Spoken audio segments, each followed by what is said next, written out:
বিয়ের জন্য কখনো অপেক্ষা করাটা ভালো। কিন্তু কখন সিদ্ধান্ত নেওয়ার সময় এসেছে তা কিভাবে বুঝবেন? অপেক্ষা করার ইতি কখন টানবেন? তো অপেক্ষা আসলে সবসময় যে খারাপ এমন নয়, তবে উদ্দেশ্যহীন অপেক্ষা কিন্তু সবসময় ভালো নয়।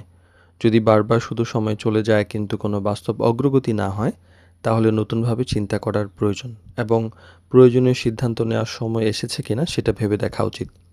তো ম্যারেজ ক্যাভিটির বিবাহ বিষয়ক জটিল প্রশ্ন সহজ উত্তর সিরিজের 89তম পর্বে আজকে কথা বলবো যে অপেক্ষাটা কখন শেষ করবেন। প্রথমত অপেক্ষার একটা কারণ থাকা উচিত, যে শুধু আরেকটু দেখি বলে বছরের পর বছর পার করে দেওয়া ঠিক না। অপেক্ষা তখনই অর্থবহ হয় যখন এর পেছনে একটা বাস্তব কারণ এবং নির্দিষ্ট পরিকল্পনা থাকে। যেমন অনেকের পড়াশোনা থাকে, চাকরিতে স্থির হওয়ার ব্যাপার থাকে, পারিবারিক কোনো জটিল দায়িত্ব থাকতে পারে এইরকম। আবার বাস্তব অগ্রগতি হচ্ছে কিনা সেটাও দেখা উচিত। আপনি যে নিয়মিত চেষ্টা করেন কিন্তু পরিবর্তন যদি না আসে, তাহলে একইভাবে চলার পরিবর্তিতে নতুনভাবে পরিকল্পনার প্রয়োজন। যেমন জীবনসঙ্গী খোঁজার পদ্ধতি পরিবর্তন করা বা বিশ্বস্ত ম্যারেজ মিডিয়ার সহযোগিতা নেওয়া বা অন্য কোনো প্ল্যান থাকলে সেটাও পরিবর্তন করা।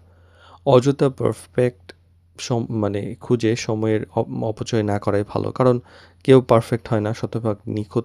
এর জন্য আপনি যদি অপেক্ষা করেন তাহলে দেখবেন অনেক ভালো সুযোগ আপনার হাতছাড়া হয়ে যেতে পারে। বাস্তবতার মধ্য থেকে পরিণত সিদ্ধান্ত নিতে হয়। যেমন ছোটখাটো সীমাবদ্ধতা থাকলেও মৌলিক বিষয়গুলো ঠিকঠাক থাকলে ইতিবাচকভাবে সেটা ভেবে নেওয়া যায়। আর পরিবার এবং বিশ্বস্ত মানুষের পরামর্শ নিন। কখনো অপেক্ষা করা উচিত আর কখন সিদ্ধান্ত নেওয়া উচিত সেটা কিন্তু অভিজ্ঞ মানুষের পরামর্শ থেকে আপনি সঠিক দিক নির্দেশনা পেতে পারেন। যেমন পরিবার, বিশ্বস্ত ম্যারেজ মিডিয়া বা এইসব ব্যাপারে যদি কোনো পরামর্শ প্রয়োজন হয়। আর চেষ্টা করুন, আল্লাহর উপর ভরসাও রাখুন। সর্বোচ্চ চেষ্টা করার পর যদি কিছুদিন সময় লাগে তাহলে সেটা হতাশ না হয়ে দোয়া, ধৈর্য এবং তাওয়াক্কুল বজায় রাখুন। একজন মুমিন চেষ্টা করেন, এরপর ফলাফল আল্লাহর উপর ছেড়ে দেন। আর অপেক্ষা তখনই মূল্যবান যখন সেটা আপনাকে সঠিক সিদ্ধান্তের দিকে এগিয়ে নিয়ে যায় এবং শুধু সময় পার করার জন্য অপেক্ষা করাটা কোনো সমাধান নয়। তো সময়কে শুধু পার হইতে দিবেন না, সময়কে কাজে লাগান। সঠিক চেষ্টা, সঠিক সিদ্ধান্ত এবং আল্লাহর উপর ভরসাই আপনার সঠিক সময়ে সঠিক গন্তব্যে পৌঁছে দিতে পারে।